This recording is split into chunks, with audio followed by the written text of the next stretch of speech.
მოგესალმებით. რატომ დაიწყო ომი უკრაინაში?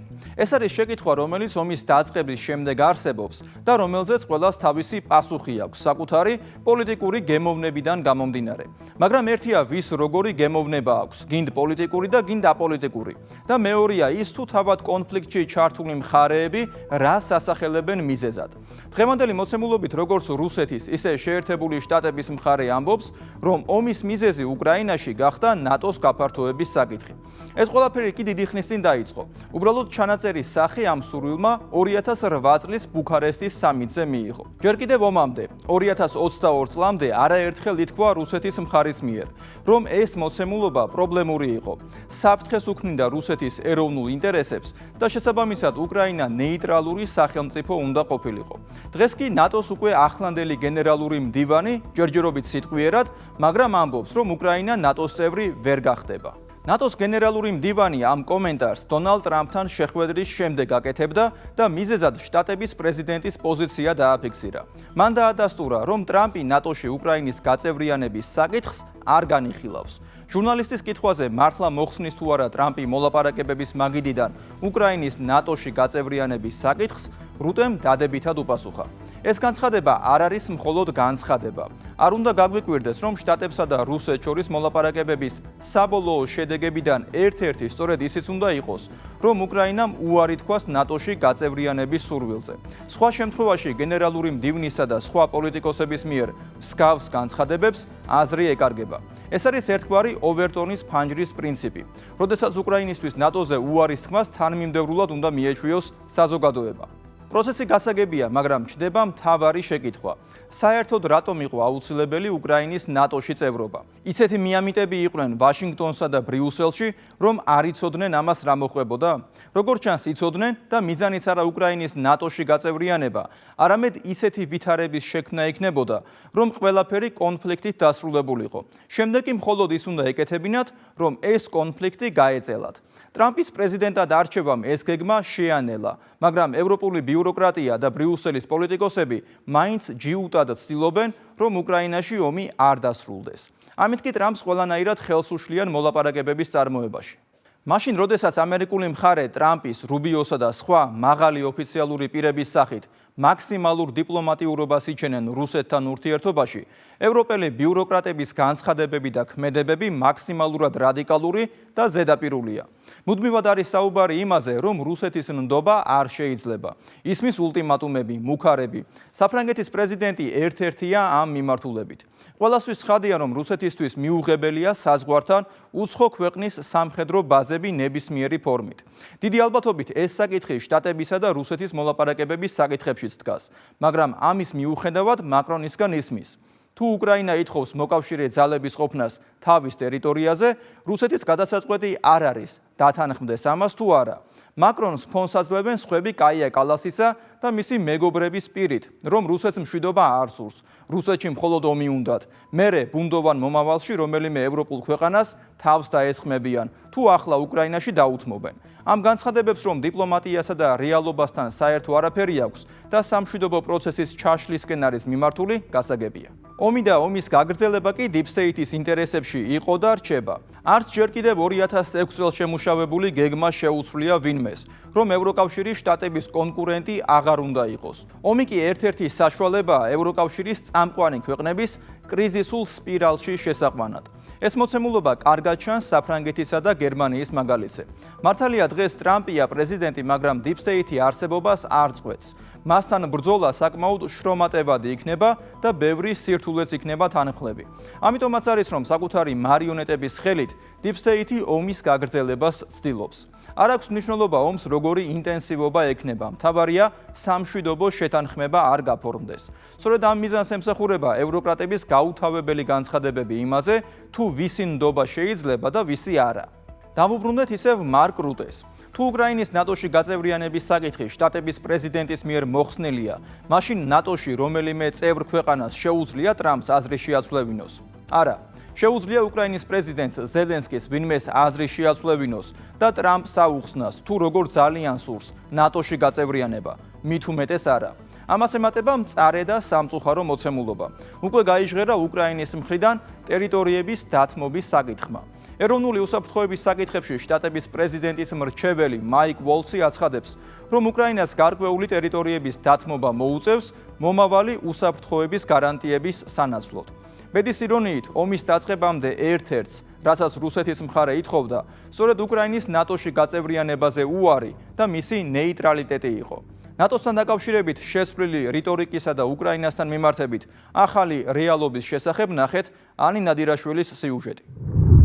ნატოს კარი ღია და ეს მკაფიოდ გამოჩნდა, როდესაც ალიანსში სულ რამდენიმე წლის წინ მივიღეთ მონტენეგრო და ჩრდილოეთ მაკედონია. ეს ნიშნავს, რომ ნატო მზადაა ახალი წევრების მისაღებად და ეს არ არის მხოლოდ თეორია. ალიანსში სრული თანხმობა. ნატოს კარი ღია რჩება ყველასთვის და მხოლოდ ალიანსის და უკრაინის საქმეა გაწევრიანებაზე გადაწყვეტილება მიიღო. ალიანსის ყველა წევრი თანახმაა, რომ უკრაინა ნატოს წევრი გახდეს. რუსეთს ვეტოს უფლება არ აქვს. უკრაინის ალიანსში გაწევრიანება აღარ განიხილება. უკრაინა ნატოს წევრი არ გახდება. დაკარგულ ტერიტორიებს ვეღარ დაიბრუნებს. კიევს უთხრეს, რომ ხელში წითელი მელანი აღარ უჭირავს და ვერც წითელ ხაზებს გაავლებს. როგორ და რა პირობებით დასრულდება ომი მის გარეშე გადაწყვეტენ. მას შეუძლია მხოლოდ სხვებს მოусმინოს და მოსკოვსა და ვაშინგტონს შორის მიღებული შეთანხმებები მოცემულობად მიიღოს. პირველი ასეთი მოცემულობა ნატოს შეეხო. ამერიკის პრეზიდენტის განცხადებით უკრაინის სამხედრო ალიანსში გაწევრიანება დღის წესრიგში აღარ დგას, იმიტომ რომ ეს არარეალისტურია. შეგიძლიათ დაივიწყოთ ამის შესახებ. სავარაუდოდ ეს არის მიზეზი, რის გამოც ეს ყველაფერი დაიწყო. ჩვენ გავაკეთებთ ყველაფერს, რაც შეგვიძლია, რათა შევქმნათ საუკეთესო გარიგება ორივე მხარისთვის. ამ პოზიციამ გაიჟღერა როგორც ცეცხლის შეწყვეტის და ომის დასრულების ერთ-ერთ მთავარ პირობად. ტრამპი დარწმუნებულია, რომ ბაიდენის დაპირებები რომ არა, საომარი მოქმედებები არც დაიწყებოდა. ვფიქრობ, ომი სწორედ ამიტომ დაიწყო, რომ ბაიდენი გამოვიდა და თქვა, რომ მათ შეეძლოთ ნატოში გაწევრიანება. 12 თებერვალს პენტაგონის შეფმა პიტ ჰექსეთმა უკრაინის თავდაცვის საკონტაქტო ჯგუფის შეხვედრაზე განაცხადა, რომ ამერიკა არ განიხილავს უკრაინის ნატოში გაწევრიანებას როგორც მშვიდობის გეგმას. ამ ილუზორული მიზნისკენ სწრაფმა მხოლოდ გაახანგრძლივებს ომს და კიდევ უფრო მეტ ტანჯვას გამოიწვევს. მოგვიანებით სამხედრო ალიანსის გენერალურმა მდივანმა მარკ რუტემაც თქვა, რომ ნატოს წევრობის დაპირება არასდროს ყოფილა მშვიდობიანი დარეგულირების ნაწილი, საომარი მოქმედებები აღარ განახლდეს. უკრაინის ალიანსში გაწევრიანება აღარ განიხილება. თუ არ იქნება ნატო, მაშინ ატომი მოგვეცით. იტყვის ზელენსკი პიერს მორგანთან საუბარში. ერთ დროს ჩვენ უარი ვთქვით ბირთვული იარაღზე. ეს ნატოში უნდა გაგვეცვალა. ეს ჩემი აზრია. მე ის გავუზიარე ბაიდენს და ტრამპს. ამიტომ ვთქვი, რომ ვერ ხედავ სად არის სამართლიანობა უკრაინასთან მიმართებაში. ჩვენ დავთმეთ ატომური იარაღი. არ მივიღეთ ნატო. სანაცვლოდ ფართომასშტაბიანი ომის გარდა არაფერი მიგვიღია. ამიტომაც გვინდა ნატო. არც ნატო და არც ატომი. ასეთი პოზიცია ამერიკის სახელმწიფო მდივანმა დააფიქსირა. მარკო რუბიოს განმარტებით, ატომის თემას არავინ სერიოზულადაც კი არ განიხილავს. ამის შესახებ მან ბრეიტბარტს ექსკლუზიურად განუცხადა. არ ამგონია ვინმე მიფიქროს, რომ ეს მათი მხრიდან სერიოზული შეთავაზებაა და არც ბირთვული იარაღით აღჭურვაა პრობლემის გადაწყვეტა. ჩვენ გვჭირდება ნაკლები ბირთვული იარაღის მქონე ქვეყნები და არა მეტი. არ ფიქრობ, რომ ეს მათ პრობლემას გადაჭრის. კონფლიქტი გრძელვადიან პერსპექტივაში უნდა დასრულდეს და ახალი ომი კი არ უნდა გამოიწვიოს. შემთხვევითი არ არის, რომ ტრამპის ადმინისტრაცია, ისევე როგორც ნატოს ლიდერშიპი, ალიანსის გაფართოებაზე უსაფრთხოების კონტექსტში საუბრობენ. უკრაინა ვერ გახდება ალიანსის წევრი, იმიტომ რომ ეს გზა არც მოლაპარაკებებისკენ მიდის და არც მშვიდობისკენ. შემიძლია გითხრათ, რომ ნატო უნდა დაივიწყოთ. ვფიქრობ, ეს იყო მიზეზი, რომლის გამოც ყველაფერი დაიწყო. მე რომ არა ვერჩიე, პუტინი უკრაინის დაკავებას გააგრძელებდა. ეს ომი გაგრძელდებოდა და ადამიანები დაიხოცებოდნენ. ამერიკელი პროფესორის ჯეფრი საქსის შეფასებით ნატოს გაფართოება სინამდვილეში მხოლოდ ამერიკას სურდა. მისი მიზანი საკუთარი გავლენების გაფართოება და აღმოსავლეთით დომინირება იყო. საქსი დარწმუნებულია, რომ სწორედ ამერიკა უბიძგებდა უკრაინას ნატოსკენ. მიზეზი ძალიან ნათელი და აშკარა იყო. ეს ჩვენი გზაა, რომ ძირითადად ევრაზიაში დომინანტები ვიყოთ. შავი ზღვის რეგიონში თუ ვიქნებით დომინანტები, რუსეთს არარაობად ვაქცევთ. ხოლო თუ ამას გავაკეთებთ, ჩვენ შეგვეძლება ევრაზიის კონტროლი. ეს ნიშნავს ევროპიდან ცენტრალურ აზიამდე და ჩვენი გავლენებით აღმოსავლეთ აზიის კონტროლს. ეს არის ამერიკული უნიპოლარიზმი. ჩვენ ვმართავთ მსოფლიოს. ჩვენ ვართ ჰეგემონები. ჩვენ ვართ ერთადერთი სუპერძალა. პუტინი 2007 წელს მიუნხენის უსაფრთხოების კონფერენციაზე იტყვის: ნატოს აღმოსავლეთ გაფართოება რუსეთისთვის წითელი ხაზების გადაკვეთას ნიშნავს. თუმცა 2008 წელს ბუშის ადმინისტრაცია იტყვის, რომ არა მხოლოდ უკრაინა, საქართველოც ნატოს წევრი გახდება. In Bucharest, we must make clear that NATO welcomes the aspirations of Georgia and Ukraine for their membership in NATO. გადავხედოთ ამ ისტორიას უკრაინის მაგალითზე. 1990 წელს უკრაინა უერთდება ნატოს საბჭოს. 1994 წელს დსთ-ს ქვეყნებიდან პირველი აწერს ხელს ხელშეკრულებას პარტნიორობა მშვიდობისთვის. 1995 წელს ინდივიდუალურ პროგრამაში პრეზიდენტი ლეონიდ კუჩმა ერთვება. ის ბალანსის პოლიტიკას ატარებს. 1997 წელს ფორმდება განსაკუთრებული პარტნიორობის ქარტია. 2002 წელს უკრაინა მიიღებს ნატოში ინტეგრაციის გადაწყვეტილებას. ლეონიდ კუჩმას გზა ნატოსკენ აღსრულდება. მისი პოლიტიკური კომპასი ნატოსკენ იხრება. თუმცა რუსეთის პოლიტიკასაც ითვალისწინებს.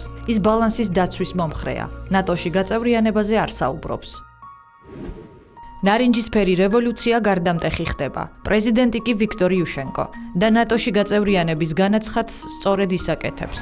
2008 წელს უკრაინა ოფიციალურად მიმართავს ალიანსს და გაწევრიანების სამოქმედო გეგმას მოითხოვს. ეს რევოლუციით ხელისუფლებაში მოსული იუშენკოს გადაწყვეტილება იქნება. რადა ამ დოკუმენტს არ მიიღებს, ალიანსი დაბლოკავს. ამერიკის მცდელობების მიუხედავად უკრაინისთვის მაპის მინიჭება ნატოს ევროპული ნაწილისთვის მიუღებელი იქნება. კანცლერი ანგელა მერკელი და პრეზიდენტი ფრანსუა ოლანდი წინააღმდეგი იქნებიან. 2010 წლის თებერვალში ხელისუფლებაში ვიქტორ იანუკოვიჩი მოდის. უკრაინა ნეიტრალიტეტს აცხადებს, რადა ამ პოზიციას გაიზიარებს. რა გასაკვირია, რომ იანუკოვიჩს სისხლიან მაიდანს მოუწყობენ. სისხლიან მაიდანს ვაშინგტონის მხარდაჭერა აქვს. ვიქტორიან ულანდი, რომელიც მაშინ ამერიკის შეერთებული შტატების სახელმწიფო მდივნის თანაშემწეა ევროპისა და ევრაზიის საკითხებში, კიევში ჩადის და პროტესტის მონაწილეებს ორცხობილებით უმასპინძლდება. მოგვიანებით კი ინტერნეტში გამოქვეყნდება აუდიო ჩანაწერი, სადაც ნულანდი და ამერიკის ელჩი უკრაინაში უკრაინის ახალი მთავრობის შემადგენლობაზე მსჯელობენ და ვერტიკალზე პორტფელებს მათთვის მისაღებ ფიგურებზე ანაწილებენ. What do you think? რას ფიქრობ? I think we're in play. ფიქრობ, რომ დავიწყეთ მოქმედება. აშკარაა, რომ ვიტალი კლიჩკო ამ სიტუაციაში რაღაც რთული ნაწილაკია. განსაკუთრებით ის განცხადება, რომ ის იქნება ვიცე-პრემიერი. თქვენ უკვე ნახეთ ჩემი ანგარიში მისი რთული პოლიტიკური ქორწინების შესახებ და ვცდილობთ მის სწრაფ დისტანცირებას იმ პრობლემებისგან, რაშიც ის ახლაა. მის და მე თქვენს მიერ ტელეფონით გამოთქმული არგუმენტი უნდა იყოს ის, რაც უთხარით არსენი იაცენიუკს. მოხარული ვარ, რომ აცნობეთ თუ სად ხედავთ მის როლს ამ სცენარში.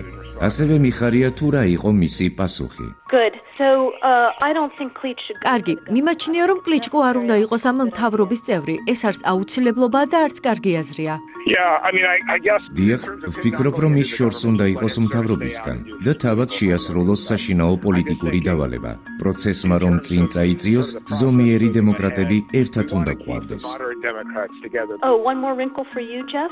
კიდევ ერთი საკითხი, არ მახსოვს გითხარით თუ არა თუ მხოლოდ ვაშინგტონში ვახსენე. ამ დილას ველაპარაკე გაეროს გენერალური მდივნის მოადგილის პოლიტიკურ საკითხებში ჯეფ ფელტმანს. მან მითხრა, რომ გაეროს ახალი სპეცწარმომადგენელი იქნება რობერტ სერი. მან გაეროს გენმდივანი პან გი მუნი დაითანხმა, რომ სპეცწარმომადგენელი სერი ჩამოვა ორშაბათს ან სამშაბათს. ეს ძალიან კარგი იქნება ამ საკითხის მოსაგვარებლად გაერო რომ ჩაერთო. ასე გახდება პრეზიდენტი ვიქტორ პოროშენკო და ნატოსთან დიალოგი აღდგება. სისხლიანი გადატრიალების შემდეგ განწყობები რადაშიც იცვლება. კანონები გადაიხედება. ნეიტრალიტეტი მოიხსნება და უკრაინა კომპასს ისევ ნატოზე გაასწორებს. ნულანდი კმაყოფილია. თუმცა ევროპა ახალი წევრების მიღებაზე ჯერ ისევ უარს ამბობს. ასე დადგება ვოლოდიმირ ზელენსკის ჭერი. ჩემს აზრს კეთვით. არასდროს მივდივარ სტუმრად იქ, სადაც არ მელოდებიან. არ მინდა თავი არასრულფასოვნად ვიგრძნო. არ მინდა თავი მეორე ხარისხოვნად ვიგრძნო. მე მოველაპარაკებოდი ნატოს, თუ ეს შესაძლებელი იქნებოდა. თუმცა ისეთი პირობებია, არ მგონია რამე გამოვიდეს. ჩვენთან ომია, ამიტომაც გაწევრიანება არ შეგვიძლია. კარგია, მაგრამ ვინ გველოდება? ეს 2018 წლის ჩანაწერია. ზელენსკი ჯერ ისევ კომედიანტია, მაგრამ უკვე პოლიტიკისთვის ამზადებენ. მისი პრეზიდენტად არჩევა უმტკივნეულად რომ შედგეს, ნეიტრალური გზავნილებით იფარგლება. ნატო? მაგრამ მზად არა ვართ. რუსული ენა? უნდა დავიცვათ. რუსები? მათთან გასაყოფი არაფერი გვაქვს. მშვიდობა? რა თქმა უნდა, არც ერთი უკრაინელის თვალზე ცრემლი არ იქნება. ყველაფერი პირიქით მოხდა. ზელენსკი ღიად და ოფიციალურად მოითხოვს ნატოში გაწევრიანებას. ვერ დაიცავს ქვეყანას ომისგან და ვერც უკრაინელებს ცრემლებისგან. ომს 100,000-ობით ადამიანის სიცოცხლე შეეწირება.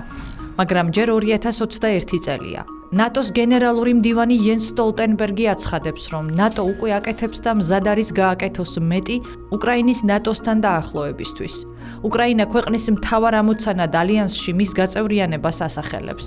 ალიანსი უკრაინას სამხედრო სფეროში ფინანსურად ეხმარება.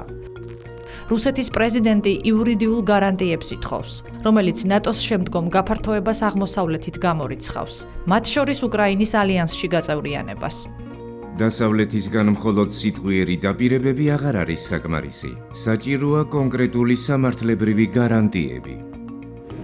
პასუხად ეტყვიან, რომ ნატოს ღია კარის პოლიტიკა უცვლელი რჩება და თითოეული ქვეყნის უფლებაა აირჩიოს საკუთარი უსაფრთხოების ალიანსები. ყველა დემოკრატიულ ქვეყანას აქვს უფლება მიმართოს ნატოში გაწევრიანებას და ნატო პატივსცემს ამ უფლებას. უკრაინის პრეზიდენტი დარწმუნებულია, ნატოში გაწევრიანება მიღწევადია. ამ რეპლიკებიდან 2 თვეში ომიც დაიწყება. რუსეთი გარანტიებს არ მიიღებს. ამჯერად ნატოს გაფართოების საკითხში რაციონალური პოლიტიკის გამტარებლები ხელისუფლებაში აღარ არიან. გერმანიაში კანცლერი მერკელი შოლცმა შეცვალა. საფრანგეთში ოლანდი მაკრონმა. ევროკავშირის გასაღებს თეთრი სახლი ფლობს. ბრიუსელს მთლიანად აკონტროლებს. ამიტომაც ევროკავშირშიც ის მოხდება, რა გადაწყვეტილებასაც გლობალური დიპსტეითი თეთრ სახლში მიიღებს. უკრაინას არწმუნებენ, რომ ნატოში გაწევრიანება შესაძლებელია. ზელენსკი არც პოლიტიკოსია და არც საჭირო გამოცდილება აქვს. მისი ილუზიებში შეყვანა იოლია. ამიტომაც პუტინის მოთხოვნებს ისიც დააიგნორებს. საკუთარ მოსახლეობას კი აჯერებს, რომ ომი არ დაიწყება და ნატოში შევლენ. სინამდვილეში უკრაინის ნატოში მიღებას არც არავინ აპირებდა. თუმცა საჯაროდაც არ ამბობდნენ. ისე თითქოს ყველა სვლა და მოქმედება მათ სწორედ ომის დაწყებაზე გააკეთეს და ომიც მიიღეს.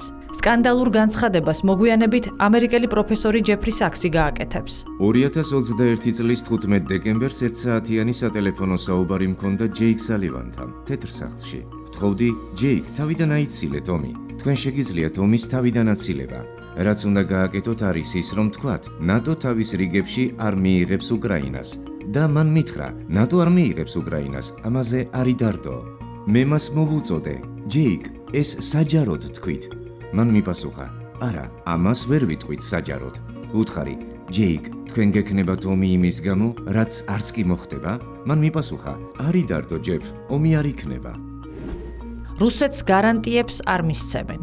ზელენსკი გადაწყვეტილებას დამოუკიდებლად ვერ იღებს და ომიც დაიწყება. გაჩერების შანსი მერეც იყო. 2022 წლის აპრილში, როცა სტამბულში რუსეთსა და უკრაინას შორის მოლაპარაკებები გაიმართა. კრემლში ისევ უკრაინის ნეიტრალურ სტატუსს ითხოვდნენ, მაგრამ Deep State-ს თავისი ინტერესები და დღის წესრიგი აქვს. ამიტომაც ჯერ ლონდონიდან, შემდეგ ვაშინგტონიდან ზელენსკის უბრძანებენ. არავითარი მოლაპარაკებები. იომეთ, ომი ბოლო უკრაინელამდე. მე მომწონს ის სტრუქტურული გზა, რომელსაც ჩვენ ვადგავართ. თუ ჩვენ გავაგრძელებთ უკრაინისთვის საჭირო იარაღის მიწოდებასა და ეკონომიკურ დახმარებას, უკრაინა იბრძოლებს ბოლო ადამიანამდე. უკრაინის პრეზიდენტი იმდენად მართულია, რომ მასზე არც ეს ფრაზა ბოლო უკრაინელამდე ბრძოლა იმოქმედებს. სასტიკი რეალობა ზელენსკის უკვე ფრონტზე დაეწევა. რუსეთთან ბრძოლა უჭირს. კონტრშეტევა ჩაიშალა. სტოლტენბერგი კი იტყვის: უკრაინა ნატოში რომ შევიდეს, მან ჯერ ომი უნდა მოიგოს. ის რომ ომი აქტიურ ფაზაშია არ გვაძლევს იმის საშუალებას, რომ ხვალან დღეს მოვიწვიოთ ისინი. ძალიან ადვილია უკრაინის ნატოში წევრობის პროგნოზირება, როდესაც ეს ომი დასრულდება. 2024 წელს უკვე გასაგები ხდება, რომ რუსეთთან ომის მოგება ილუზიაა. თუმცა ზელენსკი როგორც დაპროგრამირებული რობოტი, ისევ ნატოში გაწევრიანებას მოითხოვს. ის გამარჯვების გეგმას ადგენს. გეგმის პირველივე პუნქტი უკრაინის ნატოში გაწევრიანებას გულისხმობს. 2025 წელს კი მას ცუდი ამბავი შეატყობინეს. ალიანსი თავის პოზიციას უკვე ღიად და ნათლად დააფიქსირებს. ეს შეუძლებელია. ნატოში უკრაინის გაწევრიანება შეუძლებელია. უკრაინის ალიანსში გაწევრიანება აღარ განიხილება. არადა 2022 წელს უკრაინის პრეზიდენტი იმედით სავსეა. მაშინ ნატოს სამიტის წინ აცხადებდა: ჩვენ კონკრეტულ ნაბიჯებს ველითო. ნატოს სამიტზე ველოდები ძალიან კონკრეტულ პასუხებს და ნაბიჯებს ჩვენი პარტნიორებისგან. გვექნება შეხვედრა, რომელიც მიეძღვნება უკრაინის საჰაერო თავდაცვის, ჩვენი სამოქალაქო ინფრასტრუქტურის, წყალმომარაგების და ენერგეტიკის სისტემის გაძლიერებას. ველოდები კონკრეტულ ნაბიჯებს. თუმცა უკრაინა დაუცველი იყო და დარჩა. ზელენსკიმ შესაძლოა მხოლოდ ახლა დაინახა ეს რეალობა. მიხვდა, რომ Deep State-მა მასზე ფსონი მხოლოდ იმიტომ დადო, რომ საკუთარი ინტერესებისთვის გამოიყენებინა. თუმცა ტრამპის გაპრეზიდენტების შემდეგ ბევრი რამე შეიცვალა. მათ შორის დაბრუნდა რეალპოლიტიკა და ბევრ სიმართლეს, რომელსაც Deep State-ის დაკვეთით მალავდნენ, ფარდა აეხადა. გაირკვა, რომ ნატო გახდა ომის რეალური მიზეზი. ამიტომაც ტრამპის ადმინისტრაცია გადაჭრით ამბობს, რომ უკრაინა ვერ გახდება ნატოს წევრი. პოზიციები იცვლება ალიანსშიც, მაგრამ უკრაინისთვის ეს სიმართლე უკვე დაგვიანებულია. ჩვენ უკრაინის ნატოში გაწევრიანებაზე საკითხს უნდა შევხედოთ არა იმ კუთხით, თუ ვინ რჩება მოგებული ან წაგებული, ვინ თმობს და ვინ იღებს, არამედ იმ კუთხით, რა არის სიმართლე, რომელსაც დღეს სულ უფრო მეტი და მეტი დასავლელი პოლიტიკოსი თუ ექსპერტი იზიარებს. მარტივი სახი აზრი და მოცემულობაა, რომ უკრაინაში ომის მიზეზი გახდა უკრაინის ნატოში გაწევრიანების სურვილი. ამას დღეს ტრამპიც ხედავს, რუბიოც და კიდევ ბევრი ისეთი პოლიტოლოგი, როგორიც არის მაგალითად ჯეფრი საქსი. უბრალოდ ასეთი პოლიტოლოგების აზრი დასავლურ მეინსტრიმ მედიაში არ ისმის, უბრალოდ არ ისმოდა. ახლა როცა ასეთი მეინსტრიმ მედიებიდან ორი დიდი მათგანი ამერიკის ხმა და რადიო თავისუფლება იხურება, შეიძლება სიმართლე უფრო ფართო აუდიტორიისთვისაც გახდეს ხელმისაწვდომი. მე ივანე შაიშმილაშვილი ვარ. კვირაში 4 ჯერ 21 საათსა და 15 წუთზე უყურეთ ევროკრატიას.